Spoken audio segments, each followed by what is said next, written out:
Hey guys, Movie Junkie for Life here, and this is my review of The Mummy, directed by Alex Kurtzman and starring Tom Cruise, Sofia Boutella, Annabelle Wallis, Russell Crowe, and Jake Johnson. And The Mummy is a story of a couple of treasure hunters slash grave robbers who accidentally unleash a cursed princess onto the world, and then of course they have to try and right the wrong that they've committed. So, The Mummy, 2017. It's been done before. I think the first Mummy movie, well, this is Universal's The Mummy. So the first Mummy movie was, I think, 1932 or 1934. The second one is Stephen Sommers' The Mummy that we're all familiar with. The Brendan Fraser one, as everybody calls it. And now we have Universal launching their dark universe of monsters, of classic monsters, with The Mummy. So, was it any good? Well, it's a mixed bag, because I think it's getting a lot of hate, and I honestly don't think it's as bad as people say it is. Granted, there's a lot they need to fix going forward, but let me get into what I liked first. First of all, visually, this Mummy looks really good. You know, I mean, granted, the other variations looked good for their time, but I love the design of Sofia Boutella. I think it's Princess Amunet. I love the look of her from her decrepit mummy form, and as she goes along and she is regenerating. I love the designs, the patterns on her hands, her eyes. I think that's a really cool thing they do with the double retinas kind of thing. You see it in the trailer. I thought they did a really good job with the visuals of the creature. I also think Sofia Boutella does a good job as the mummy. Granted, she's not the sympathetic mummy like Imhotep was. She's not in love with anybody. Everything she does, it's driven by the want of power and that sort of thing. But you know what?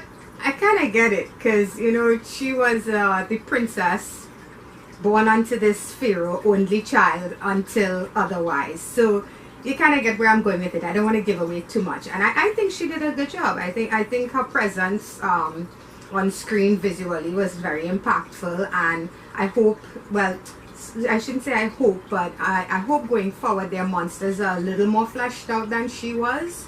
But for what she had to work with, I think she did a good job.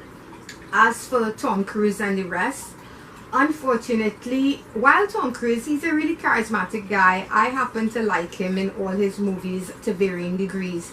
But even here, Tom Cruise couldn't really bring home this character for me. Reason being, he's supposed to be this, you know, kind of Nathan Drake character. He's supposed to be this roguish good guy, but you never really get that from him, because he does bad things through the movie.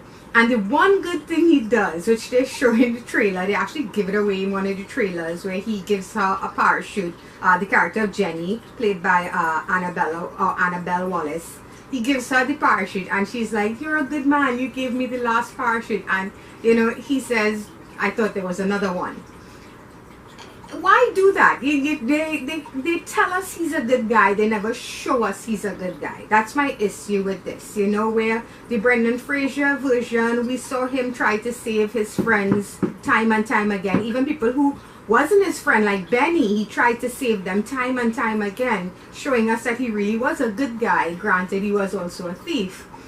We never get that from this version. We get everybody telling us he's a good guy, but show don't tell, you know. So that the character development besides him was not that good. I find that side character, his friend played by Jake Johnson, I don't see the point of having that character. Everything he says, all the exposition he gives, could have been done by the mummy herself. It really was a waste, and I have no issue with Jake Johnson. It's just the character wasn't necessary.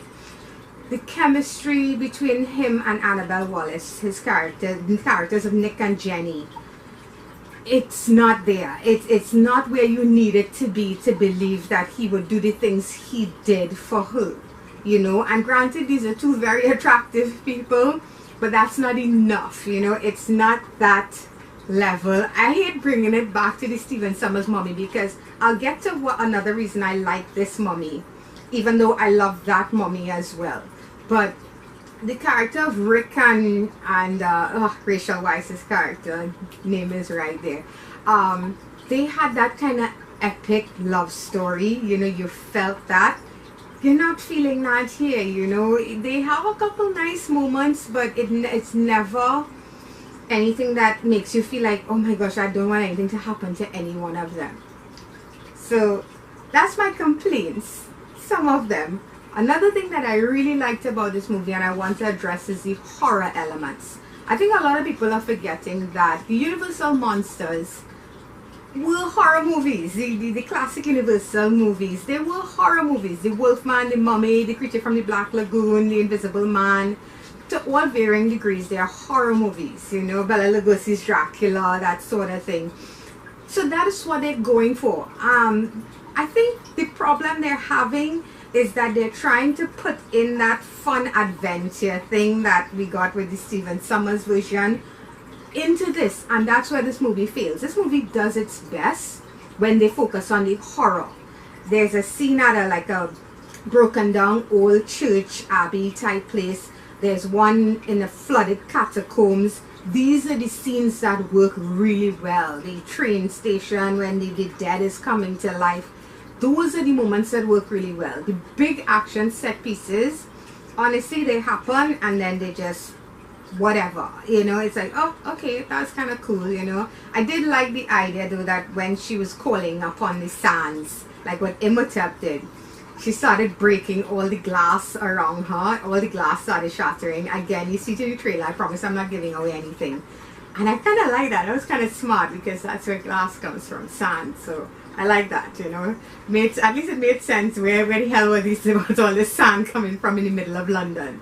So they have moments in this movie that work really well, especially when they focus on the darker elements. And then when they go for the bigger, grandiose pieces, that's when it falls apart to me. So honestly, I'm gonna have to give The Mummy, I would say a 5.5 to 6 out of 10. I'll come up with my final score for you guys before it's done, but somewhere between 5.5 and 6. I think they have some good elements. I think if they focus on a smaller, more intimate story, the way they did in their classic movies, and they take time to develop these characters, this could be a very good franchise. But if they try to make it like what Marvel is and like what DC is, I think that's where they're gonna fail time and time again. It's gonna fall flat because these monsters, these creatures, these characters just don't fit in that giant type of franchise. I don't think it could work well. I really don't. So The Mummy gets 6 out of 10.